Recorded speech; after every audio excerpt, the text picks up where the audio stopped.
బ్రహ్మర్షి పితామహ పత్రి గారికి మరియు వంశీ కిరణ్ గారికి పాద నమస్కారాలు.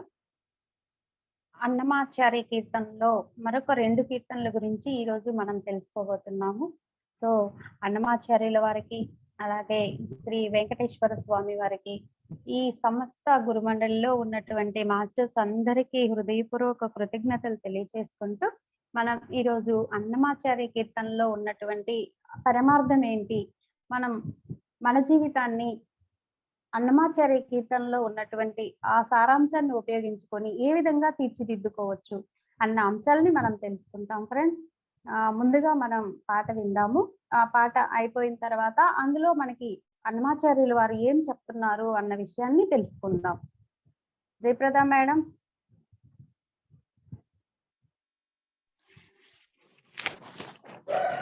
ముందుగా నా మొదటి గురువులైనటువంటి హైమా మేడంకి నా పాదాభివందనాలు. అలానే మన గ్రూప్ లో ఉన్న సభ్యులందరికీ నా ఆత్మ ప్రణామాలు. మాస్టర్స్, నాకు ఈ చక్కని అవకాశం ఇచ్చిన హైమా మేడంకి చాలా కృతజ్ఞతలు. నేను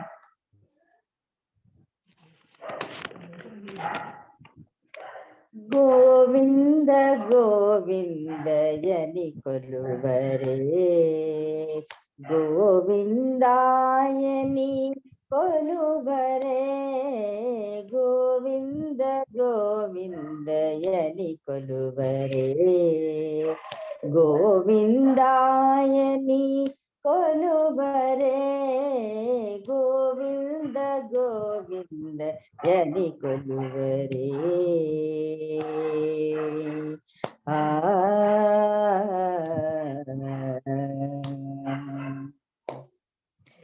హరి అచ్యుతాయని పాడరే, పురుషోత్తమాయని పొగడరే, హరి అచ్యుతాయని పాడరే, పురుషోత్తమాయని పొగడరే, పరమ పురుషాయని పలుకరే, సిరివరయనుచును చెరగరే జనులు, పరమ పురుషాయని పలుకరే, సిరివరయనుచును చెలగరే జనులు. గోవింద గోవింద గోవింద గోవింద గోవింద గోవింద గోవింద గోవింద గోవింద గోవిందయని కొలువరే.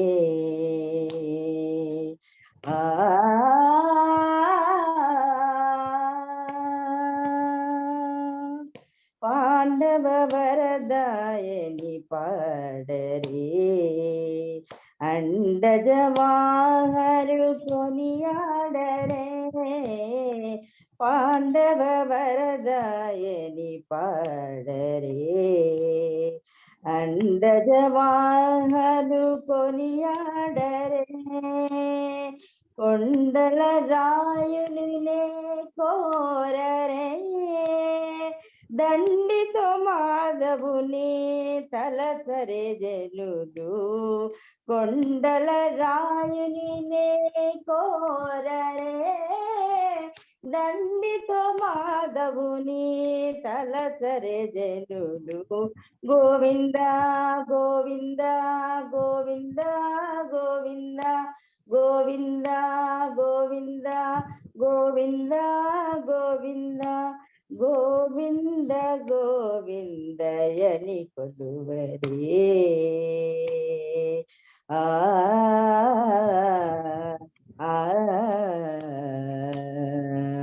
దేవుడు శ్రీ విభుడని తెలియరే, శోభల అనంతుని చూడరే, దేవుడు శ్రీ విభుడని తెలియరే, శోభల అనంతుని చూడరే, శ్రీ వెంకటనాథుని చేరరే,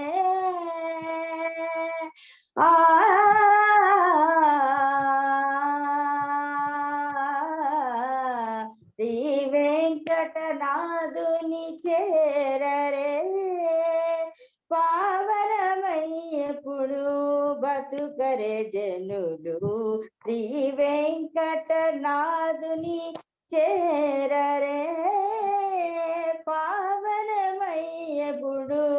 బతుకరే జనులు గోవింద గోవింద గోవింద గోవింద గోవింద గోవింద గోవింద గోవింద గోవింద గోవిందయని కొలువరే గోవిందాయని కొలువరే గోవింద గోవిందయని కొలువరే గోవిందాయని కొలువరే గోవింద గోవింద గోవింద గోవింద గోవింద గోవింద గోవింద గోవింద గోవింద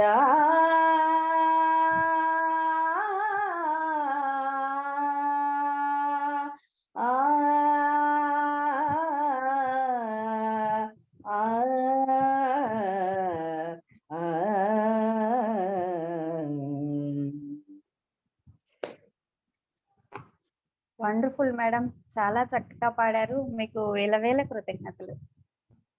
నాకు ఈ చక్కటి అవకాశం ఇచ్చిన మీకు ధన్యవాదాలు మేడం. చాలా కృతజ్ఞరాలు. గోవింద గోవింద. సో అన్నమాచార్యుల వారు 32,000 సంకీర్తనలు మనకు అందించారు.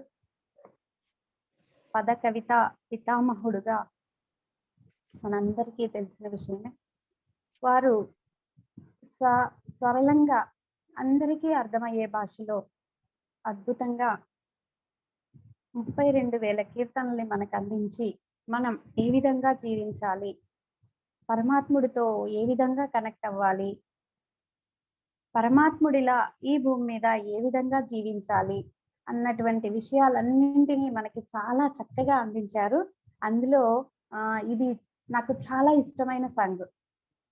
అయితే నేను ఇంతకు ముందు అనుకునేదాన్ని గోవింద గోవింద అని కొలవరే, అంటే అలా ఎప్పుడు గోవిందుడిని కొలుస్తూ ఉండాలేమో అని అలా అనుకునేదాన్ని అన్నమాట. అంతా అలాగే వెంకటేశ్వర స్వామిని సహస్రనామాలతో అర్చన చెయ్యాలి, పూజలు చెయ్యాలి, అలా ఇలా స్వామిని తిరుమలకి వెళ్ళి దర్శించుకోవాలి, ఇలాగే అనుకునేదాన్ని. అయితే అన్నమాచార్యులు ఇచ్చేటువంటి కీర్తనలో అద్భుతం ఏంటి అంటే, మనము భక్తులుగా ఉన్నప్పుడు భక్తి మార్గంలో చక్కగా అర్థమవుతుంది. జ్ఞానంలోకి వచ్చి వెతికితే అద్భుతమైన జ్ఞాన కులికలు అందుతాయి. సేవ మార్గంలో ఉండే వాళ్ళకి ఏ విధంగా సేవ చేయాలి అనేది అందుతుంది. అంటే మన యొక్క దృష్టిని బట్టే ఆయన కీర్తనలో అర్థం మారిపోతూ ఉంటుంది. సో మన దృష్టిని మార్చాము అంటే అక్కడ మీనింగ్ మారిపోతుంటది.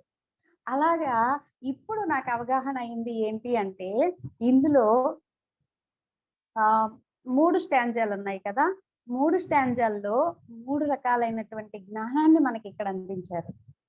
అదేంటి అంటే, మొట్టమొదటి ఏం చెప్తారు అంటే, మనము ఉన్నతాత్మలుగా ఏ విధంగా మారాలి. మొదటి పాయింట్ లో ఉన్నతాత్మగా ఏ విధంగా మారాలి.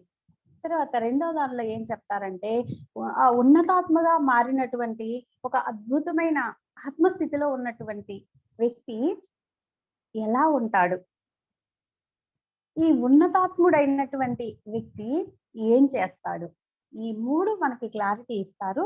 సో మనం మొట్టమొదటి స్టాంజాని కనుక పట్టుకున్నట్లయితే మనం ఉన్నతాత్మలుగా ఏ విధంగా మారాలి అనే దానికి చక్కటి ఆన్సర్ ఇచ్చాడండి. అందులో ఫస్ట్ చూద్దాం. మనము గోవిందుడు కావాలి. గోవింద గోవిందాయని కొలువరే, గోవిందాయని కొలువరే, హరియచ్యుతాయని పాడరే, పురుషోత్తమాయని పొగడరే, పరమ పురుషాయని పలుకరే, సిరివరయనుచును చెలగరి జనులు. ఇది చూస్తే అన్ని ఆ పరంధాముని మనము స్తుతిస్తున్నట్టుగా ఉంది. కానీ ఆ స్తుతిలో ఎంత మీనింగ్ ఉందో చూద్దాం. మనం అందరము గోవిందులం కావాలి అని చెప్తున్నారు. గోవిందులు కావడం అంటే ఏంటి అంటే, ఇంద్రియాలని విందు చేసుకోవాలి. మనకి పంచ ఇంద్రియాలు ఉన్నాయి కదా. ఈ పంచ ఇంద్రియాలని విందు చేసుకునేవాడు ఎవరైతే అవుతాడో వారు గోవిందులు అవుతారు. ఎలా విందు చేసుకోవాలి అంటే మనకి మన ఇంద్రియాలని ఏ విధంగా ఉపయోగించుకోవాలి అనేది తెలియాలి. మనం ఎలా ఉపయోగించుకుంటున్నాం చూడండి. మనము దారిలో వెళ్తూ ఉంటాం. ఏదో కనిపిస్తుంది. కనిపించిన వెంటనే చిచ్చి ఈ సమాజం పాడైపోయింది అని చెప్పి తిట్టుకుంటాం. ఇంకెక్కడో ఏదో వినిపిస్తుంది. వినిపించిన వెంటనే అయ్యో! వీళ్ళు చూడు ఎలా మాట్లాడుకుంటున్నారో, మరీ వీళ్ళకి అసలు కామన్ సెన్స్ లేదే అనుకుంటాం. లేదంటే ఆళ్ళ గురించి, ఈళ్ళ గురించి మాట్లాడుకుంటూ ఉంటే అక్కడికెళ్ళి అవునా! అని చెప్పి ఆహరాలు తీస్తాం. సో, మన ఇంద్రియాలు 1 కళ్ళు, 2 చెవులు, 3 ముక్కు, 4 నాలుక, 5 చర్మం. ఈ 5 ఇంద్రియాలని మనము ఏ విధంగా ఉపయోగించుకుంటున్నాము అన్న దాని మీదే మన జీవితం ఆధారపడి ఉంటుంది. మనం కళ్ళు సరిగ్గా ఉపయోగిస్తున్నామా లేదా? చెవులు సరిగ్గా ఉపయోగిస్తున్నామా లేదా? ముక్కుని సరిగ్గా ఉపయోగిస్తున్నామా లేదా? నాలుకని ఎలా ఉపయోగిస్తున్నాము? మన చర్మాన్ని, మన స్పర్శని ఏ విధంగా ఉపయోగించుకుంటున్నాము అన్నదే మన జీవితాన్ని అద్భుతంగా తీర్చిదిద్దాలా? లేకపోతే దరిద్రంగా మార్చాలా? అనేది ఆధారపడి ఉంటుంది. అంటే మన ఇంద్రియాల మీదే మన జీవితం ఆధారపడి ఉంది. ఇట, అట. అది మన చేతుల్లోనే ఉంది. అయితే అసలా కళ్ళు ఉండబట్టే కదా ఈ ఇబ్బందవుతుంది. చెవులు ఉండబట్టే కదా ఈ ఇబ్బందవుతుంది అని చెప్పి కళ్ళు తీసేసుకున్న వాళ్ళు ఉన్నారు. నాలుక ఉండబట్టే కదా రుచులకి అలవాటు పడుతున్నాము, అక్కడ టెంప్ట్ అయిపోతున్నాము అని అసలు తినకుండా మానేసే వాళ్ళు ఉన్నారు. అయితే నిజంగా మనకి కనుక అవి అక్కర్లేకపోతే భగవంతుడు మనకిస్తాడా? కళ్ళు అక్కర్లేదనుకోండి, కళ్ళు మనకిస్తాడా భగవంతుడు?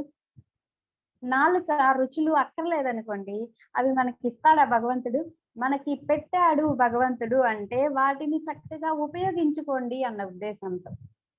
ఒకప్పుడు మనకి తోకుండేదట. మనుషులకి తోకుండేది. అది రాను పోయింది.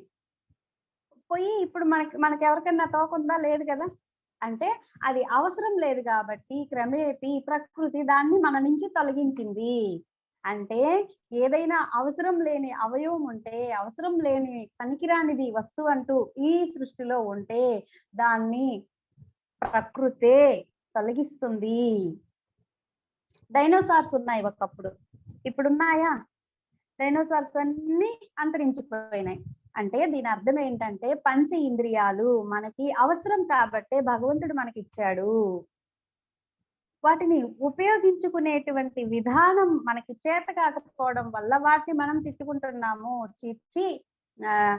నా చెవులు ఏదంటే అది వింటున్నాయబ్బా అని చెప్పి వాటన్నిటిని చెడ్డ వాటన్నిటిని మనసులో యేసుకొని చెవుల్ని తిట్టుకుంటాం. ఆ మాట గనుక నాకు వినిపించకుండా ఉండుంటే నా మనసు పాడయ్యేదా? ఎవరో మనల్ని ఏదో అన్నారు. అన్న వెంటనే ఏమనుకుంటాము? చాలా బాధపడతాం. వాళ్ళ దగ్గరికెళ్ళడం వల్ల నన్ను వాళ్ళు ఇలా అనడం వల్ల నేను బాధపడుతున్నాను అనుకుంటాం. కానీ నా చెవులు నా ఇష్టం. ఆ మాటల్ని నేను తీసుకోను అని మనం అనుకుంటున్నామా? అలా గనక అనుకోగలిగితే మనము గోవిందులం అయిపోతాం ఫ్రెండ్స్. సో, కళ్ళు ఎందుకిచ్చాడు భగవంతుడు అంటే అద్భుతమైనటువంటి దృశ్యాలు చూడడం కోసం ఇచ్చాడు. చక్కటి దృశ్యాలు మన చుట్టూతా పక్షులున్నాయి, కొండలున్నాయి, నదులున్నాయి, ప్రకృతి ఉంది. ఆహ్లాదకరమైనటువంటి ప్రకృతిని మనము చూడాలి, వాటి నుంచి మనం నేర్చుకోవాలి అన్న ఉద్దేశంతో మనకి కళ్ళు ఇవ్వబడినాయి. మనం ఏం చేస్తాము? పక్కన ఇంట్లో జరిగే గొడవల్ని చూస్తాం. అక్కడికెళ్ళి ఆ గొడవల్ని చూసి చక్కగా కళ్ళల్లో నుంచి దాన్నంతటిని లోపలికి తీసుకుంటాం. కానీ ప్రకృతిలో ఉండేటువంటి అందాలను చూసి ఆస్వాదించండి. ఎందుకంటే భూమి మీదకి మనం వచ్చిందే మన జీవితాన్ని ఆస్వాదించడానికి, ఆనందించడానికి. ఒకసారి ఒక కృష్ణ భక్తుడు అన్నమాట. ఆయన ఏం చేస్తాడంటే అమ్మాయిలంటే బాగా ఇష్టం ఉంటది అతనికి. అతను వచ్చేసి అమ్మాయిల్ని చూసి బాగా టెంప్ట్ అయిపోతా ఉంటాడు. ఛీ, ఈ కళ్ళు ఉండడం వల్లే కదా నేను ఇలా అయిపోతున్నాను. సో ఈ కళ్ళను కనుక తీసేసుకుంటే నేను కేవలం కృష్ణుడినే దర్శించుకుంటూ ఉండొచ్చు చక్కగా అని చెప్పేసి ఆయన ఏం చేస్తాడు, కళ్ళు పొడి చేసుకుంటాడు. కళ్ళు పొడి చేసుకుంటే అప్పుడు కృష్ణుడు వస్తాడు. కృష్ణుడు వచ్చి ఏమయ్యా ఏంటి సంగతులు అని చెప్పి చేయి పట్టుకుంటాడు. చిచి నువ్వెవరు ఎల్లు కళ్ళు కనపడవు కదా మరి ఇతనికి. ఇంకా నువ్వెవరు ఎల్లు అంటాడు. వెంటనే కొంచెం సేపటికి స్పర్శ అర్థమైపోయి, ఓ నా కన్నయ్య వచ్చాడా, నా కృష్ణయ్య వచ్చాడా అని చెప్పి అతన్ని కౌగిలించుకుంటాడు. సరే అని చెప్పేసి ఆయన్ని దగ్గరికి తీసుకొని బృందావనంకి తీసుకెళ్ళి అక్కడ ఇతనితో గడిపేలాగా చేస్తాడు కృష్ణుడు. ఆ తర్వాత పైలోకానికి వెళ్తాడనమాట ఇతను. పైలోకాలకి వెళ్ళగానే మాస్టర్స్ మొత్తం చూస్తారు, ఈయన లైఫ్ అంతా చూస్తారు. మరి కళ్ళు నిన్ను ఆస్వాదించమని ఇస్తే నువ్వు పొడి చేసుకున్నావేంటయ్యా? నువ్వు ఉపయోగించుకోవడం కదా కావాలి. భూమి మీదకి వెళ్ళేటప్పుడు నీకు ఇంద్రియాలు ఇచ్చాము అంటే వాటిని ఉపయోగించుకోమని. సో నువ్వు కళ్ళు పొడి చేసుకున్నావు కాబట్టి మళ్ళీ ఎల్లు, మళ్ళీ కళ్ళతో అందమైన దృశ్యాలని చూస్తూ వాటిని ఆస్వాదించడం కోసం వెళ్ళు అని చెప్తారు. చూసారా ఫ్రెండ్స్? కనుక ఒక పక్షిని చూడండి. ఆ పక్షి ఏ విధంగా అందంగా ఎగురుతుందో దాన్ని ఆస్వాదించండి. మనం ఎప్పుడైతే ఆ విధంగా ఆస్వాదిస్తామో అందులో నుంచి పాఠాలు నేర్చుకుంటాము. ఫర్ ఎగ్జాంపుల్ ఒకసారంట ఒక పెద్ద రైలు అంటే గంటకి 500 కిలోమీటర్లు ఎంతో దూరం ప్రయాణించే విధంగా ఒక ట్రైన్ ని తయారు చేశారంట. ఆ ట్రైన్ డోమ్ ముందు పక్క ఎలా ఉంటది, ఇలా ఇలా సాఫ్ట్ గా ఉంటది. అయితే అలా ఉండడం వల్ల అది అంత స్పీడ్ తో వెళ్తుంటే భూమి అంతా అదిరిపోతుందంట, పక్క నుండి ఇల్లులన్నీ పడిపోతున్నాయంట. దాన్ని ఆపేశారు. ఎలాగబ్బా అని చెప్పి దాన్ని తయారు చేసినటువంటి ఆ సైంటిస్టు ఒకరోజు సముద్రం దగ్గర అలా కూర్చొని ఉన్నాడంట. కూర్చొని చూస్తూ ఉంటే ఒక పక్షి రయ్యన వచ్చేసి, అసన్న ముక్కుతో ఉన్న పక్షి అలా రయ్యన వచ్చేసి నీళ్ళలో ఉండే చేపని నిశ్శబ్దంగా పట్టుకొని అలా వెళ్ళిపోయిందంట. దాన్ని గమనించి అరే పక్షి ముక్కు పూసుగా అలా ఉండడం వల్లే కదా అది సైలెంట్ గా వచ్చింది, అందులో ఉన్నటువంటి చేపను పట్టుకెళ్ళింది అని చెప్పి దాన్ని గమనించి దాన్ని జ్ఞానంగా మార్చాడు. ఒక పక్షి యొక్క ఆ కదలికలు, ఆ విధానాలని జ్ఞానంగా మార్చి ఆ రైలు ముందు పక్కన ఆ ముక్కు, పక్షి ముక్కు ఎలాగైతే ఉంటుందో ఆ విధంగా తయారు చేశాడు. చూసారా ఫ్రెండ్స్? ఆయన కళ్ళతో చూడడం వల్లే కదా, ఆ పక్షిని గమనించడం వల్లే కదా జ్ఞానంగా మార్చాడు. అలాగా మనము మంచి మంచి దృశ్యాలను చూడాలి, ఆ చూసినటువంటి దృశ్యాలని జ్ఞానంగా మార్చుకోవాలి అన్న ఉద్దేశంతోనే భగవంతుడు మనకి కళ్ళిచ్చాడు. సో మనము కళ్ళని పాజిటివ్ గా ఉపయోగించుకున్నప్పుడు, విందు చేసుకున్నప్పుడు గోవిందులం అవుతాము. మన కళ్ళని ఎప్పుడైతే మనం విందు చేసుకుంటామో అప్పుడు మనం గోవిందులం. అట్లాగే గబ్బిలం ఉంది. ఆ గబ్బిలాన్ని కనుక మనం గమనించినట్లయితే అది చాలా ఏకాగ్రతగా ఉంటది. చూడండి, దానికి కళ్ళు ఉండవు, పగలు అసలు కనిపించదు దానికి. అయితే అది నైట్ పూటే ప్రయాణం చేస్తా ఉంటది. మరి నైట్ అంత చీకట్లో దానికి ఎలా కనిపిస్తుంది? కనిపించదు. అందుకని అది ఏం చేస్తుందంటే దాని నోట్లో నుంచి ఒక సౌండ్ రిలీజ్ చేస్తుందంట. సౌండ్ ని ఇటు ఇటు ఇటు 4 వైపులా రిలీజ్ చేస్తుంది. ఎటు నుంచి అయితే సౌండ్ అలా దూరంగా వెళ్ళి వస్తుందో, అంటే లేట్ గా తనని చేరుతుందో ఆ వైపుకి వెళ్తుంది. అంటే అక్కడ చాలా దూరం డిస్టెన్స్ ఉంది అని చెప్పేసి అటు వెళ్తుందంట. మళ్ళీ కొంచెం దూరం వెళ్ళాక మళ్ళీ రిలీజ్ చేస్తుంది. అంటే ఆ గబ్బిలం ఏం చేస్తుంది? తన యొక్క సెన్స్ ను ఉపయోగించి ఏ వైపుకి వెళ్ళాలి అనేది ఎప్పటికప్పుడు అది క్యాలిక్యులేట్ చేసుకుంటుంది. మరి గబ్బిలాన్ని మనం ఎప్పుడైతే అబ్జర్వ్ చేస్తామో, మన కళ్ళు ఉంటేనే కదా అబ్జర్వ్ చేస్తాం, అలా అబ్జర్వ్ చేసినప్పుడు దాని నుంచి మనం జ్ఞానం పొందుతాము. కాబట్టి మన కళ్ళతో అద్భుతమైన దృశ్యాలను చూడాలి. ఆ దృశ్యాలని ఒకటి ఆస్వాదించడానికి, ఆనందించడానికి ఉపయోగించాలి. రెండోది జ్ఞానంగా మార్చుకోవడానికి ఉపయోగించాలి. అప్పుడు మనం గోవిందులం అవుతాము. నెక్స్ట్ చెవులు చూడండి, మనము మధురమైన మాటలనే వినాలి. ఇక్కడ మనం ఏం మాటలు మాట్లాడుకుంటున్నాం? అద్భుతమైన మాటలు మాట్లాడుకుంటున్నాం. ఇలాంటి సాంగత్యంలో మనము ఎక్కువగా స్పెండ్ చేస్తూ ఉండాలి. ఆ నెగటివ్ మాటలు మాట్లాడే వాళ్ళ దగ్గర ఉండొద్దు. వాళ్ళ మాటల్ని మన చెవిలో వేసుకోవద్దు. వాళ్ళు మాట్లాడుతూ ఉంటారు. కానీ వాటిని మనం లోపలికి తీసుకోవడం వల్ల మనం కూడా మన మనసు పొల్యూట్ అయిపోతూ ఉంటుంది ఫ్రెండ్స్. కాబట్టి మనము మధురమైన మాటల్నే వినాలి. అప్పుడు మన హృదయము పూదోటలాగా మారుతుంది. చూడండి, మనము వెళ్తూ ఉన్నాము. ఎక్కడో ఒక టెంపుల్ కనిపించింది. టెంపుల్‌లో చక్కటి ప్రవచనం వినిపిస్తూ ఉంది. ఎళ్లి ప్రవచనం దగ్గర కూర్చున్నాం. అది వింటూ ఉన్నాం.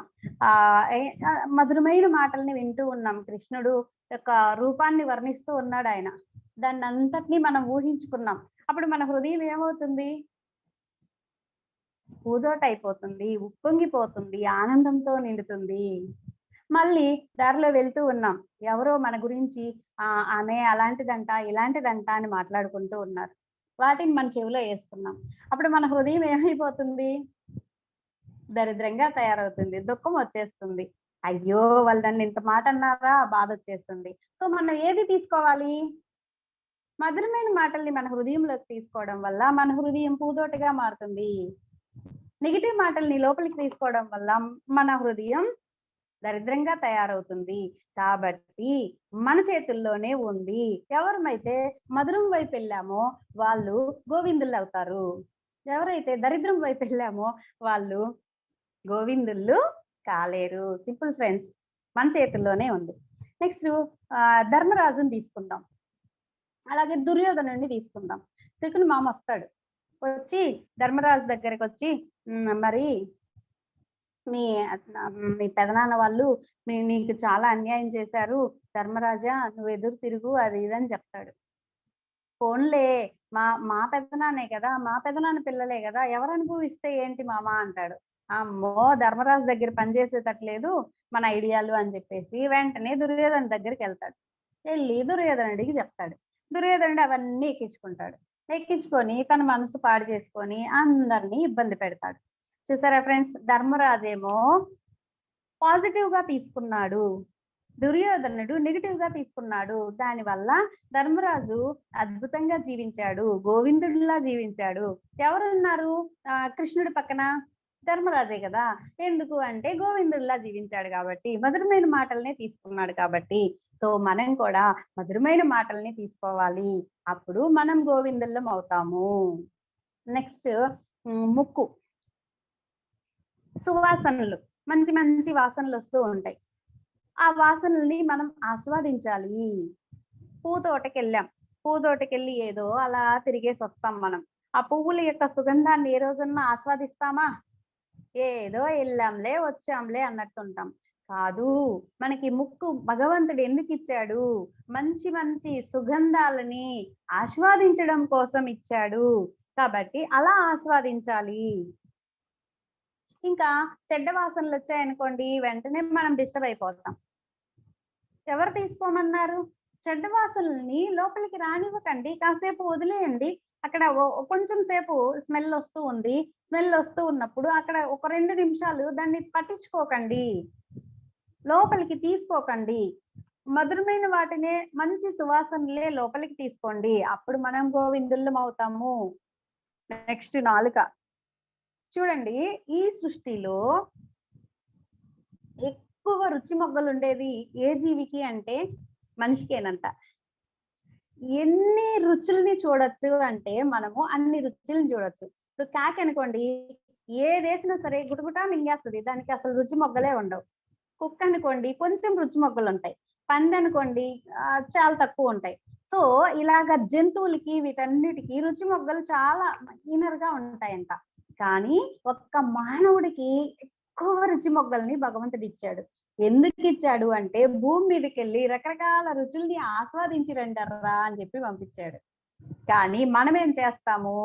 అయ్యో, ఆరోగ్యానికి మంచిది కాదంట, కాకరకాయ రసం తాగేద్దాం. ఓకే, ఇష్టంతో తాగితే అది ఓకే. ఇష్టం లేకుండా కళ్ళు మూసుకొని భగవంతుడా చీ చా ఇది తాగాల్సి వచ్చింది అయ్యో అనుకుంటూ తాగుతాం. మొహం అంతా చీదరగా పెట్టుకొని తాగుతాం. అదేమవుతుంది? మన లోపలికి వెళ్ళి హానికరంగా తయారవుతుంది ఫ్రెండ్స్. మనం ఇష్టంగా ఆస్వాదన పూర్వకంగా ఏ ఆహారాన్ని అయితే తీసుకుంటామో అది మనకి బలంగా మారుతుంది. ఇష్టం లేకుండా కష్టంగా ఏదైతే తీసుకుంటామో అది మన బాడీలోకి వెళ్ళి పాయిజన్ అయిపోతుంది. అందుకనే మనము తీసుకునేటువంటి ఆహారాన్ని ఇష్టపూర్వకంగా, ఆస్వాదన పూర్వకంగా తీసుకోవాలి. దానిలో ఉండే ప్రతి చిన్న దాన్ని ఆస్వాదిస్తూ, ఇది తీపి తగులుతుందా, ఇది కారం తగులుతుందా అని గమనించుకుంటూ మనం ఆస్వాదిస్తూ తినాలి. అలా ఎప్పుడైతే తింటామో అప్పుడు మనము మధురంగా మారిపోతాము, గోవిందులం అవుతాము. దీనికి ఎగ్జాంపుల్ ఏంటంటే బాబా దగ్గర ఒకసారి వాళ్ళ శిష్యుడు కూర్చొని ఉంటాడు. కూర్చొని ఉంటే బాబా ఏం చేస్తాడంటే ఎవరో స్వీట్ తెచ్చిస్తారు. స్వీట్ బాక్స్ తెచ్చిస్తే ఇదిగో తిను అని చెప్పేసి అతనికి ఇస్తారనమాట. ఇస్తే ఇతను శ్యామ గబగబగబా తింటా ఉంటాడంట.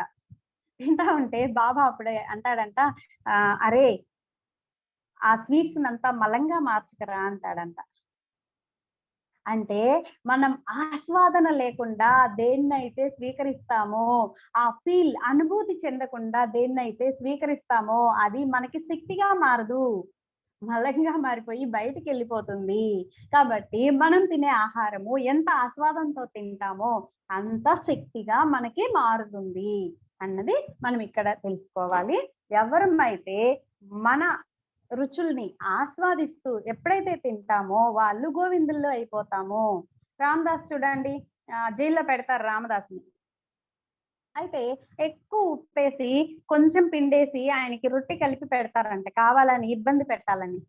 ఆయనేమో దాన్ని కూడా ఆస్వాదిస్తాడు చక్కగా. ఎంతో రుచిరా అని పాడుకుంటూ కళ్ళమిటి నీళ్లు గార్చుకుంటూ ఆనంద బాష్పాలతోటి ఆయన దాన్ని తింటాడు. అంటే అంత ఆస్వాదాన్ని మనం పెంచుకోవాలి. అప్పుడు మనం గోవిందులం అవుతాము. కృష్ణుడు గంజి తాగుతూ కూడా దాన్ని ఆస్వాదిస్తూ తాగిండంట. ఒకసారి కృష్ణుడు ఇక్కడికి వస్తాడు. వీళ్ళు పాండవులు కౌరవుల దగ్గరికి అక్కడికి వస్తాడనమాట. రాయబారం చేయడం కోసం వస్తాడు కదా. వచ్చినప్పుడు ఈయన పిలుస్తాడంట దుర్యోధనుడు, రండి మా ఇంటికి రండి, మీకు చక్కటి విందు భోజనం పెడతాను అని చెప్తాడంట. అంటే లేదు లేదు నేను రాను, నేను విదురుడి ఇంటికి వెళ్తాను అంటాడంట. విదురుడు మంత్రి, కానీ ఆయన చాలా సింపుల్ గా జీవించేవాడంట. దూరంగా, ఊరికి దూరంగా ఒక చిన్న గుడిసె వేసుకొని అక్కడ గంజితోటి ఆయన చక్కగా తయారు చేసుకున్నటువంటి భోజనం తోటి ఉండేవాడంట. అలాగా కృష్ణుడు ఏం చేశాడంటే ఈయన దగ్గరికి వెళ్ళకుండా మరి విందు భోజనం దగ్గరికి వెళ్ళలేదు, విదురుడి దగ్గరికి వెళ్ళాడు. ఎందుకంటే విదురుడి యొక్క భోజనంలో ధర్మం ఉంది, దుర్యోధనుడి యొక్క భోజనంలో ధర్మం లేదు అని ఆయన అక్కడికి వెళ్ళాడంట. వెళ్ళి ఆ గంజిని ఎంతో ఆస్వాదన పూర్వకంగా తాగాడంట. మనం కూడా తీసుకునేటువంటి ఆహారాన్ని ఆస్వాదన పూర్వకంగా తీసుకోవాలి. నెక్స్ట్ చర్మం, స్కిన్. చర్మము చూడండి స్పర్శనిస్తుంది మనకి. మనం కళ్ళు మూసుకొని ఉన్నాము, కళ్ళు మూసుకొని ఉంటే మన పక్క నుంచి ఎవరో వెళ్తున్నారు అనుకోండి, అది కూడా మనకి అర్థమైపోతుంది. అవునా కాదా? ఎవరో వెళ్తున్నారబ్బా నా పక్క నుంచి అనుకుంటామా లేదా? కళ్ళు మూసుకొని ఉన్నా సరే. అంటే మన చర్మంకి పై భాగంలోనే మనకి ఒక ఆరా ఉంటుంది ఫ్రెండ్స్. ఈ ఆరా ఏం చేస్తుందంటే చర్మాన్ని తగలక ముందే గమనిస్తుంది, గమనించి మనకి తెలియచేస్తుంది. కాబట్టి మనము స్పర్శని ఆస్వాదించాలి, ఏదంటే అది స్పర్శించకూడదు. పిల్లల్ని స్పర్శిస్తే మధురమైన అనుభూతి వస్తుంది. గమనించారో లేదో? అలాగా చల్లగాల్లో అలా వెళ్తూ ఉన్నాం, చల్లగాలి స్కిన్ కి తగిలింది అనుకోండి, ఎంత బాగుంది, హాయిగా అనిపిస్తుంది. అలాగా ఏది ఉంటే దాన్ని ఆ మధురమైనటువంటి స్పర్శని మనం ఆస్వాదించాలి. నెగిటివ్ స్పర్శ ఏదన్నా తగులుతుంటే మన ఆరాని లాక్ చేసుకోవాలి. ఎందుకంటే ఆ నెగిటివ్ స్పర్శని మనం తీసుకోవడం వల్ల మనము పొల్యూట్ అయిపోతాం, డిస్టర్బ్ అయిపోతాం. కాబట్టి ఆ డిస్టర్బెన్స్ అవ్వకుండా ఉండడం కోసం మన ఆరాని మనం ఎప్పటికప్పుడు క్లీన్ చేసుకుంటూ, లాక్ చేసుకుంటూ ఉండాలి. మనకి వంశీ సార్ చెప్పున్నారు ఆరా క్లీనింగ్ ఎలా చేసుకోవాలి, ఆరా లాకింగ్ ఎలా చేసుకోవాలని. మినిమం వారానికి ఒక రోజు మనము అలా చేసుకోవాలి. చూడండి, కొంతమంది గురువుల దగ్గరికి వెళ్తే మనం వాళ్ళ దగ్గరికి వెళ్ళలేము. ఒక తెలియని భయం వచ్చేస్తది. దూరంగా ఉందాం, వాళ్ళ దగ్గరికి ఎందుకు వచ్చిందిలే అనుకుంటాం. ఎందుకంటే వాళ్ళ ఆరాని అలా పటిష్టపరుచుకుంటారు. ఏ మొదలష్ట పోళ్ళు నా దగ్గరకు వస్తారో, ఏ నెగిటివ్ వాళ్ళు వస్తారో, వాళ్ళ స్పర్శ మనకెందుకులే అని చెప్పేసి వాళ్ళు లాక్ చేసి పెట్టుకుంటారు అనమాట.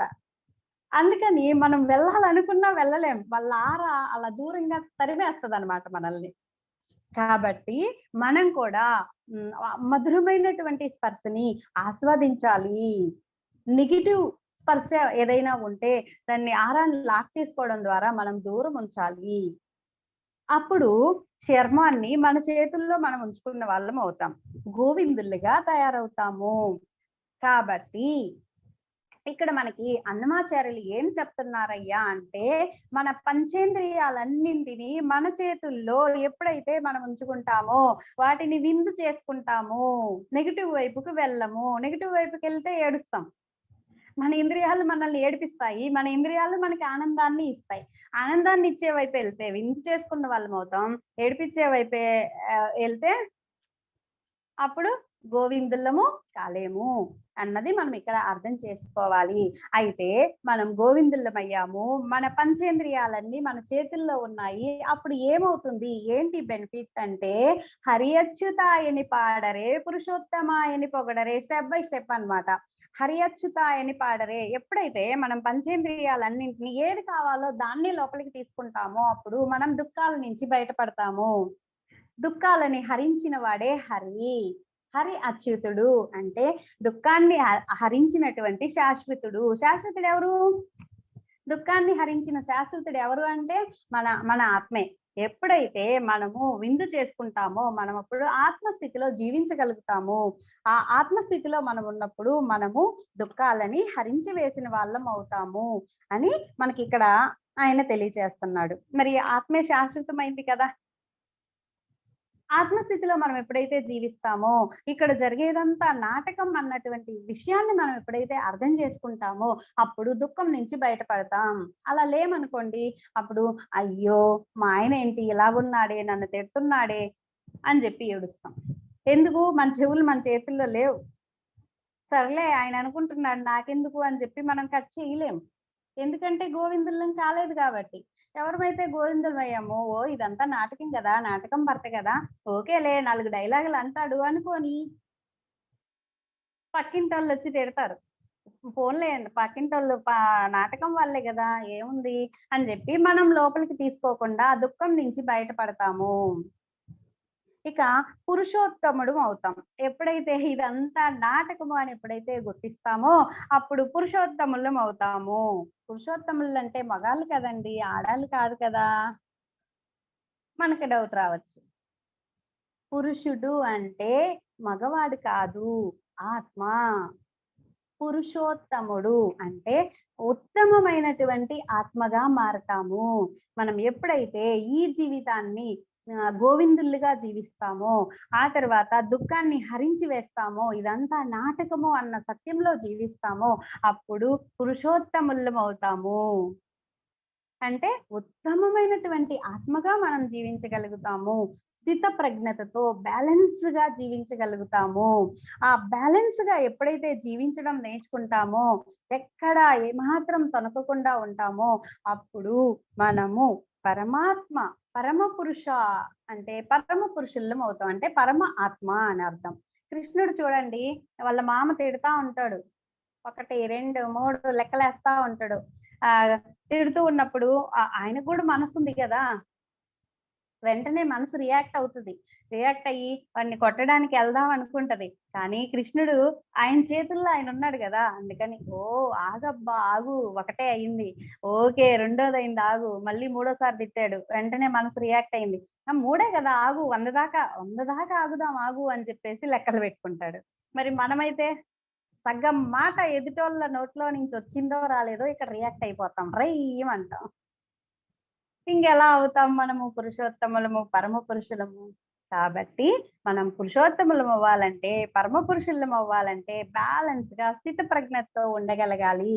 అది మనం ఇక్కడ నేర్చుకోవాలి. మన యొక్క భావోద్వేగాలని మన చేతిలో ఉంచుకోవాలి.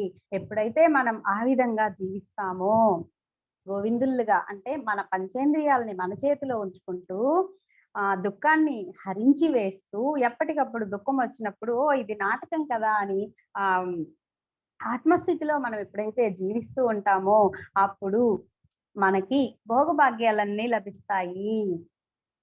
అద్భుతమైనటువంటి భోగంలో మనము జీవిస్తాము అని అన్నమాచార్యులు చెప్తున్నారు. ఓకే, బాగుంది. పరమాత్మ స్థితిలో మనం జీవిస్తాము అంటే అద్భుతం కదా. మరి అలాంటి వాళ్ళు ఎలా ఉంటారు, పరమాత్మ స్థితిలోకి చేరిన వాళ్ళు ఎలా ఉంటారు అంటే నెక్స్ట్ స్టాంజాలో చెప్తున్నాడు. పాండవ వరదాయని పాడరే, అండజ వాహను కొనియాడరే, కొండల రాయినినే కోరరే, దండితో మాధవునినే తలచెర జనులు. అంటే ఇక్కడ పాండవ వరదుడు, అండజవాహనుడు, కొండల రాయుడు, మాధవుడు ఇన్ని చెప్పాడు. ఎలా ఉంటాడో చూడండి. పాండవ వరదుడు అంటే ఎవరు? కృష్ణుడు. ఆయన ఎప్పుడు ఎలా ఉంటాడు? ధర్మం వైపే ఉంటాడు. పాండవుల్ని రక్షించుకుంటూ ఉంటాడు. ఎందుకు పాండవుల్ని రక్షించుకున్నాడు? వాళ్ళు ధర్మంలో ఉన్నారు కాబట్టి, ధర్మమే భగవంతుని యొక్క స్వరూపం కాబట్టి మనం కూడా ఎప్పుడైతే ధర్మంలో ఉన్న వాళ్ళ పక్షంలో ధర్మ పక్షపాతులుగా మనం ఉంటామో అప్పుడు మనం ఉన్నతమైనటువంటి ఆత్మస్థితిలో జీవించిన వాళ్ళం అవుతాము. ఇంకా కొండల రాయిళ్ళం అవుతాము. అంటే మనకి 7 చక్రాలు ఉంటాయి. మూలాధారం, స్వాదిష్టానం, మణిపూరక, అనాహత, విశుద్ధ, ఆజ్ఞ, సహస్రాన. 7 కొండల వాడు అంటే ఇవన్నీ దాటిన వాడు కొండల రాయుడు. అంటే సాధన చేసి మూలాధారం నుంచి సహస్రానానికి ఎవరైతే చేరుకుంటారో వాళ్ళందరూ కొండల రాయిల్లే. చూడండి, 7 కొండల మీద కూర్చున్నాడు వెంకటేశ్వర స్వామి. అంటే దాని అర్థం ఏంటి? మీరందరూ కూడా మీలో ఉండేటువంటి చక్రాస్ని, ఆ కొండల్ని దాటండి. అప్పుడు మీరు నన్ను చేరుకోగలరు. వెంకటేశ్వర స్వామి ఎవరు? పూర్ణాత్మ అయినటువంటి నారాయణుడిని మనం చేరుకోవాలంటే సహస్రాన స్థితిని మనం అందుకోవాలి. ఆ విధంగా సహస్రాన స్థితిలో ఉంటాడు ఎవరైతే ఉన్నతాత్మగా మారారో వాళ్ళు అని చెప్తున్నారు. తర్వాత ఇంకా దండితో మాధవునినే తలచరే, నిరంతరం మాధవ, నేను ఆత్మని, నా ఎదురుగా ఉండేవాడు కూడా ఆత్మే అన్నటువంటి స్థితిలో అందరినీ ఆత్మలుగా గుర్తిస్తూ జీవిస్తూ ఉంటాడు. విశ్వధర్మంలో నిలబడతాడు. తన పర్సనల్ అంటూ ఏది ఉండదు వాడికి. ఎవరైతే ఉన్నతాత్మగా మారతారో వాళ్ళు విశ్వధర్మంలో నిరంతరం జీవిస్తూ ఉంటారు అని చెప్తున్నారు. నెక్స్ట్ ఇంకా ఏంటంటే ఉన్నతాత్ములు ఏం చేస్తారు? మరి అలా ఉన్నతాత్ములుగా జీవించిన వాళ్ళు ధర్మానికి కట్టుబడి ఉంటారు, ధర్మానికి తోడుగా ఉంటారు, సహస్రాన స్థితిలో నిలబడి ఉంటారు, ఎదుట ఉండే వారందరినీ ఆత్మలుగా గుర్తిస్తారు. గుర్తించినటువంటి వాళ్ళు ఏం చేస్తారు అంటే దేవుడు శ్రీ విభుడని తెలియరే, సోవల అనంతుని చూడరే, శ్రీ వెంకటనాథుని చేరరే, పావనమై ఎప్పుడును బతకరి జనులు. అంటే ఎప్పుడు మంచి మార్గం వైపుకి అందరినీ మళ్ళిస్తూ ఉంటారు, వైబ్రేట్ చేస్తూ ఉంటారు. ఇప్పుడు మనకి వంశీ సార్ చూడండి, ఆయన వైబ్రేషన్స్ తోటే మనము తెలియని ఒక హ్యాపీనెస్ లోకి వెళ్ళిపోతాం. అంటే వైబ్రేట్ చేస్తారనమాట. వాళ్ళ యొక్క వైబ్రేషన్స్ మనకి ఒక మంచి మార్గంలోకి వెళ్ళాలి అన్నట్టుగా అనిపిస్తుంది.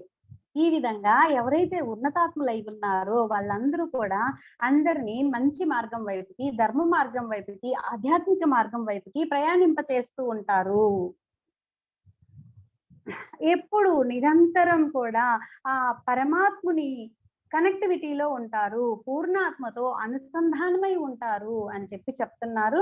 సో ఇలాగా గోవింద గోవింద అని కొలవరే మనందరం కూడా గోవిందుల్లం అవ్వాలి అని అన్నమాచార్యులు మనకి చక్కటి కీర్తనను అందించారు. వారికి వేల వేల కృతజ్ఞతలు.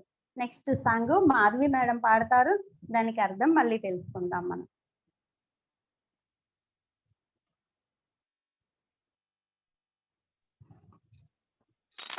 బ్రహ్మర్షి సుభాష్ పత్రి జీకి నా అనంత శతకోటి సహస్ర ఆత్మాభివందనాలు. వంశీ సార్కి నా ఆత్మ ప్రణామం. ఈ అవకాశం ఇచ్చిన హైమా మేడంకి కృతజ్ఞతలు. ఈ జూన్లో ఉన్న బంధువులందరికీ నా కృతజ్ఞతలు.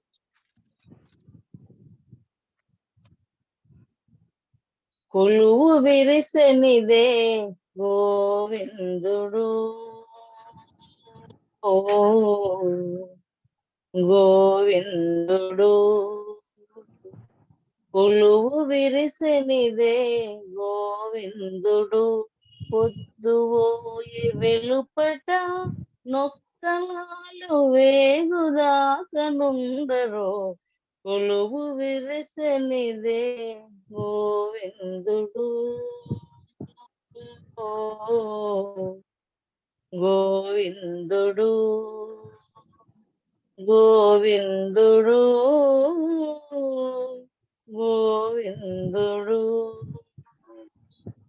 జో జో జో జో జో జో జో జో జో జో జో జో పొత్తుకు పోయిరారు ఇంద్రాది దేవతలు, శ్రీపతి పౌవలించెను శేషుని మీద. ఈ పొత్తుకు పోయిరారు ఇంద్రాది దేవతలు, శ్రీపతి పౌవలించెను శేషుని మీద. ఈ పుల ప్రసాదమీరు దేవమునులకు నెల్ల, వైపుగా తెల్లవారగవత్తురుగాని. ఈ పుల ప్రసాదమీరు దేవమునులకు నెల్ల, వైపుగా తెల్లవారగవత్తురుగాని. కొలువు విరిసెనిదే గోవిందుడు, గోవిందుడు, గోవిందుడు, గోవిందుడు,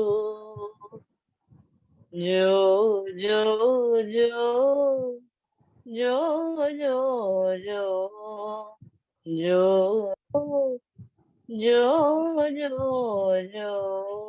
అల్లెల పట్టుకుపోరు బ్రహ్మ రుద్రాదులిందరు, పాల సముద్రాన హరిపవలించెను. పాలెల పట్టుకుపోరు బ్రహ్మ రుద్రాదులిందరు, పాల సముద్రాన హరిపవలించెను. వేలగాదులోని కెట్టె విచ్చేసే హరి, ద్వారపాలకులు వాకిళ్ళ పదిలము సొంబో. వేలగాదులోని కెట్టె విచ్చేసే హరి, ద్వారపాలకులు వాకిళ్ళ పదిలము సొంబో. కొలువు విరిసెనిదే గోవిందుడు, ఓ గోవిందుడు, గోవిందుడు, జో జో జో జో జో జో జో జో జో జో జో జో. గీతమై ఎన పాడరు కిన్నెర కిం పురుషులు, ఈతల శ్రీ వెంకటేశుడే ఎక్కెను మేడా గీతమై ఎన పాడరు కిన్నెర పురుషులు ఈతల శ్రీ వెంకటేశుడెక్కిన మేడా ఘాత నెడ ఊడిగ కాండ్రు నిలువరు రాతిరెప్పుడైనా మిమురమ్మను అతడు ఘాత నెనడన ఊడిగ కాండ్రు నిలువరు రాతిరెప్పుడైనా మిమురమ్మను అతడు కొలువు విరిసెనిదే గోవిందుడు కొలువు విరిసెనిదే గోవిందుడు పొద్దువోయే వెలుపట నొక్కలాలు వేగుదాగనుందరు కొలువు విరిసెనిదే గోవిందుడు పొద్దువోయే వెలుపట నొక్కలాల వేగుదాగనుందరు కొలువు విరిసెనిదే గోవిందుడు గోవిందుడు గోవిందుడు గోవిందుడు జో జో జో జో జో జో జో జో జో జో thank you. Okay Madhavi, thank you, చాలా చక్కగా పాడావు. కొంచెం డిస్టర్బెన్స్ గా ఉన్నట్టుంది, అంటే నెట్ ప్రాబ్లం ఉన్నట్టుంది. Thank you. ఓకే ఫ్రెండ్స్, ఇక్కడ మనకి అన్నమాచార్యులు మనం ఏ విధంగా నిద్రపోవాలి అనేది చెప్తున్నారు. మనం మామూలుగా ఏం చేస్తామంటే స్వామి వారికి జోలపాటగా దీన్ని తీసుకుంటాం. స్వామివారికి జోల పాడుతూ ఉంటారు. భక్తి కోణంలో తీసుకుంటే స్వామివారిని నిద్రపుచ్చుతూ ఉన్నాం. అయితే జ్ఞాన కోణంలో తీసుకునేప్పటికీ అన్నమాచార్యులు మనకి ఏం చెప్తున్నారంటే మనం ఏ విధంగా నిద్రపోవాలి, మనము మన జీవితాన్ని ఏ విధంగా మలుచుకోవాలి, అంటే మన జీవితంలో మనకి ఏమేం కావాలి అనేది ఎలా సృష్టించుకోవాలి, అది మన చేతుల్లోనే ఉంది. ఎక్కడ సృష్టించుకుంటాము, ఎలా సృష్టించుకోవాలి అన్నటువంటి విషయాల్ని మనకి తెలియజేస్తున్నారు. ఆ తర్వాత మన జ్ఞానం ఏ విధంగా పొందాలి, 3 పాయింట్స్ ఇచ్చాడు. ఫస్ట్ నిద్ర ఎలా పోవాలి, మన జీవితాన్ని మనం ఏ విధంగా సృష్టించుకోవాలి, మాస్టర్స్ నుంచి జ్ఞానాన్ని ఏ విధంగా పొందాలి. ఫస్ట్ చూస్తే ఫస్ట్ స్టాంజర్లోకి వచ్చేటప్పటికి శ్రీపతి పవ్వలించిన శేషుని మీద అది తీసుకుందాం ఫ్రెండ్స్. ఇక్కడ ఏం చెప్తున్నారు అంటే మనము పడుకునేటప్పుడు మన ఇంద్రియాలని ఆపేయాలి, అంతరింద్రియమైనటువంటి మనస్సును కూడా ఆపేయాలి. మరి దాన్ని ఆపేయాలి అంటే ఎలా ఆపేయాలి? ధ్యాన సాధన చేస్తూ పడుకోవాలి. ఎలా పడితే అలా మనం ఏం చేస్తాం, గబగబా తినేస్తాము, వెళ్ళేసి అలా పడుకునేస్తాం. పడుకున్న వెంటనే మనకి ఎవరు గుర్తుకొస్తారు? మైండ్ అంతా ఆ రోజు మనం నెగిటివ్ గా బాధ పెట్టిన వాళ్ళందరూ గుర్తుకొస్తారు. అప్పులోళ్ళు గుర్తుకొస్తారు, మనల్ని తిట్టిన వాళ్ళు గుర్తుకొస్తారు. అవునా కదా? ఇలాగా ఆ నెగిటివ్ ఆలోచనలన్నీ మన మైండ్ లో తిరుగుతూ ఉంటాయి. కానీ ఇక్కడ ఏం చెప్తున్నాడంటే ఇంద్రాది దేవతలందరికీ సెలవు ఇచ్చేయమంటున్నాడు. ఈ పొద్దుకు పోయి రారు ఇంద్రాది దేవతలు, వాళ్ళందరూ సైలెంట్ అయిపోండి. మనం వాళ్ళని సైలెంట్ చెయ్యాలి అంటే ఏం చెయ్యాలి? శ్వాస మీద ధ్యాస పెట్టాలి. మనకి వంశీ సార్ ఎప్పుడు చెప్తూ ఉంటారు, ధ్యానము నిద్ర మధ్యలో ఉండండి. మీరు పడుకునేటప్పుడు ఖచ్చితంగా ధ్యానం చేస్తూ నిద్రపోండి అంటారు. ధ్యానం చేస్తూ నిద్రపోతే ఏమవుతుంది అంటే శ్రీపతి పవ్వలించిన శేషుని మీద మనము ఆ పౌచర్ కనుక చూసినట్లయితే విష్ణుమూర్తి ఎలా పడుకుంటారు, ఆ శేషుడు అలా పడుకొని రౌండ్ గా చుట్టుకొని ఉంటాడు. ఆ మధ్యలో శేషుడు మధ్యలో విష్ణుమూర్తి పడుకొని ఉంటాడు. కాళ్ళ దగ్గరేమో లక్ష్మీదేవి కూర్చొని ఉంటుంది. లక్ష్మీదేవి కాళ్ళు నొక్కుతూ ఉంటుంది, శేషుడేమో ఉయ్యాలలా ఊపుతూ ఉంటాడు. అప్పుడు శ్రీవారు పడుకొని నిద్రపోతూ ఉంటారు. అది కూడా ఎలా పడుకుంటారు? ఇలా తల కింద చేయి పెట్టుకొని నిద్రపోతారు అన్నమాట. మనం చూడొచ్చు ఆ పౌచర్.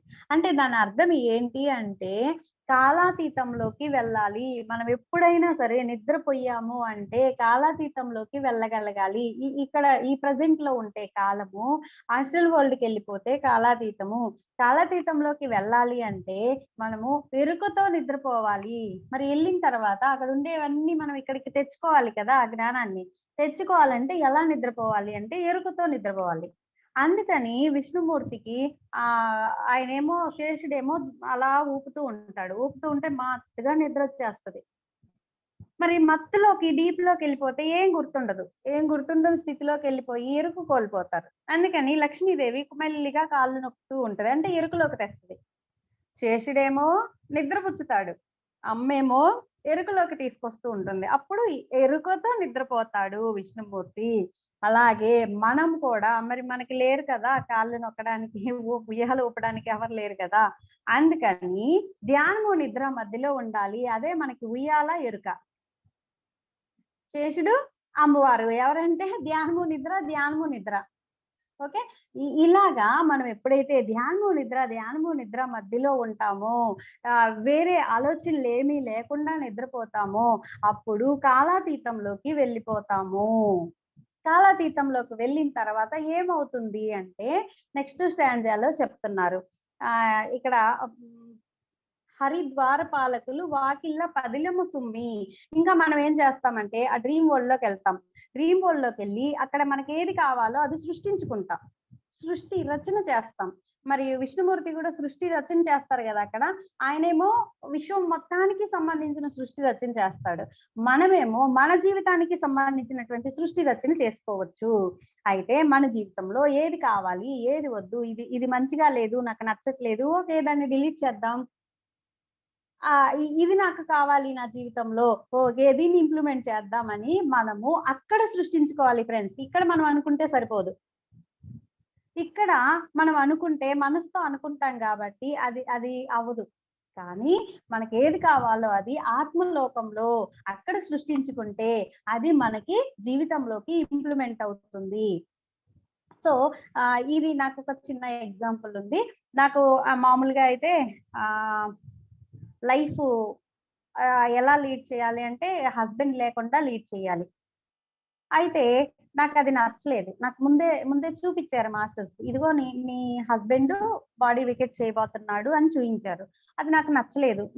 ఇది నాకు వద్దు, నేను సృష్టించుకోవాలి అనుకున్నా. అసలు వరల్డ్‌లోకి వెళ్ళిన తర్వాత అక్కడ ఎరుకతోటి నా భర్త ఆత్మ సోల్ ఏదైతే ఉందో ఆ సోల్ ని రిక్వెస్ట్ చేసి, ఇదిగో మీ వాడు వెళ్ళిపోవాలి అని నువ్వు డిజైన్ చేసావు కదా, ప్లీజ్ నాకు కొన్నాళ్ళు కావాలి, అలాగా వద్దు, నేను స్పిరిచువల్ గా డెవలప్ అవ్వాలనుకుంటున్నా, మరి నాకు ఆయన సపోర్ట్ కావాలి అని చెప్పేసి అక్కడ ఆత్మలోకంలో నా సోల్ వెళ్ళి ఆయన సోల్ కి రిక్వెస్ట్ పెట్టింది. అప్పుడు ఆయన సోల్ ఓకే చేసింది. ఓకే చేసినప్పుడు నా హస్బెండ్ యొక్క ప్రాణాలు ఇంకొంచెం ముందుకి అంటే ఎక్కువ రోజులకి ఎక్స్టెండ్ చేయడం జరిగింది. అలాగా మనకి ఏది కావాలంటే అది ఆస్ట్రల్ లోకంలో మనము సృష్టించుకోవచ్చు అని ఇక్కడ మనకి తెలియజేస్తున్నాడు. అయితే మనం ఇలా సృష్టించుకుంటాం, బానే ఉంది. ఈ సృష్టించుకునేటువంటి క్రమంలో మనం ఫర్ ఎగ్జాంపుల్ కర్మలు చూసుకుంటూ ఉంటాం.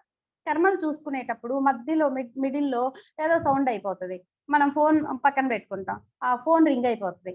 లేదు అలారం పెట్టుకుంటాం, అలారం రింగ్ అవుతుంది. అప్పుడు డిస్టర్బ్ అయిపోతుంది కదా, మన సృష్టి రచన ఆగిపోతుంది కదా. కాబట్టి ఇక్కడ ఏం చెప్తున్నారో చూడండి. ద్వారపాలకులు వాకిళ్ళ పదిలము సుమ్మి. ద్వారపాలకులు ఎవరు? మనల్ని డిస్టర్బ్ చేసేవాళ్ళు. అలా డిస్టర్బ్ చేసే వాటన్నింటినీ దూరం పెట్టుకోండి. మనం పడుకునేటప్పుడు హాయిగా పడుకుంటూ మనల్ని డిస్టర్బ్ చేసేవన్నీ దూరం పెట్టుకోవాలి. అప్పుడు మన సృష్టి రచన సవ్యంగా జరుగుతుంది అని చెప్తున్నారు. నెక్స్ట్ ఇంకా ఏం చెప్తున్నారో చూడండి. రాత్రి ఎప్పుడైనా మేము రమ్మనును అతడు. అంటే ఆస్ట్రల్ మాస్టర్స్ మనకి జ్ఞానం అందించడానికి ఏ క్షణంలోనైనా మనతో కలవచ్చు. కాబట్టి ఎరుకతో నిద్రపోవాలి. ఎరుకతో నిద్రపోవడం కోసమే మనకి మాస్టర్స్ తో కలవడం కోసం, వాళ్ళు ఎప్పుడు రమ్మంటే అప్పుడు రెడీగా ఉండడం కోసం మనకి వంశీ సారు 72 శ్వాసలను అందించారు. ఈ 72 శ్వాసలు ప్రాక్టీస్ ఎప్పుడైతే చేస్తామో అప్పుడు మాస్టర్స్ రెడీగా మనల్ని రమ్మనగానే ఎరుకతో మనం వెళ్ళేసి అక్కడ జ్ఞానాన్ని పొంది వచ్చేస్తాము. మనం ఏ విధంగా ఉన్నాము, మనలో ఉన్న లోపాలేంటి అన్నీ చూపిస్తారు ఫ్రెండ్స్. మనకి ఏది కావాలో ఆ సమయానికి ఏది అవసరమో అది మనకి మాస్టర్స్ అందిస్తారు. అలా అందించింది తీసుకోవాలంటే మనం ఎరుకుతా ఉండాలి కదా! ఏ క్షణంలో అయినా వాళ్ళు మనల్ని రమ్మనొచ్చు. మన యొక్క పూర్ణాత్మతో అనుసంధానం అయ్యే అవకాశం ఎప్పుడైనా రావచ్చు. కాబట్టి నిరంతరం ఎరుకతో నిద్రపోవాలి అని ఇక్కడ చక్కగా మనకి అన్నమాచార్యులు వారు తెలియజేస్తున్నారు. అక్కడికి వెళ్ళిన తర్వాత మనం ఏ జ్ఞానం కావాలంటే ఆ జ్ఞానం పొందొచ్చు. మనకి ఏ క్వెషన్స్ ఉన్నా సరే అక్కడ మనము మన డౌట్‌లని తీర్చుకోవచ్చు. హాస్టల్ వరల్డ్‌లో చక్కటి జ్ఞానాన్ని మనకి మాస్టర్స్ అందించడానికి రెడీగా ఉన్నారు. వాళ్ళతో కనెక్ట్ అవ్వడమే మనం చేయాల్సింది. కనెక్ట్ అవ్వాలంటే మెయిన్ ఏంటి అంటే 72 శ్వాసలు చేయడం, 36 శ్వాసలు చేయడం, మిడ్‌నైట్‌లో లేసి జ్ఞాన సిద్ధి ఇవ్వండి మాస్టర్స్ అని అడగడం, మళ్ళీ 36 శ్వాసలు చేసి నిద్రపోవడం. ఇలా గనక మనం చేస్తే కాలాతీతంలో మాస్టర్స్‌తో కలిసి చక్కటి జ్ఞానాన్ని పొందవచ్చు అని మనకి ఈ కీర్తన ద్వారా చక్కటి జ్ఞానాన్ని మనకి అన్నమాచార్యులు అందించారు. ఈరోజు అందించినటువంటి ఈ 2 పాటల ద్వారా ఇచ్చిన ఆ జ్ఞానానికి అన్నమాచార్యులు వారికి వేల వేల కృతజ్ఞతలు తెలియజేసుకుందాం. Thank you friends. Thank you very much.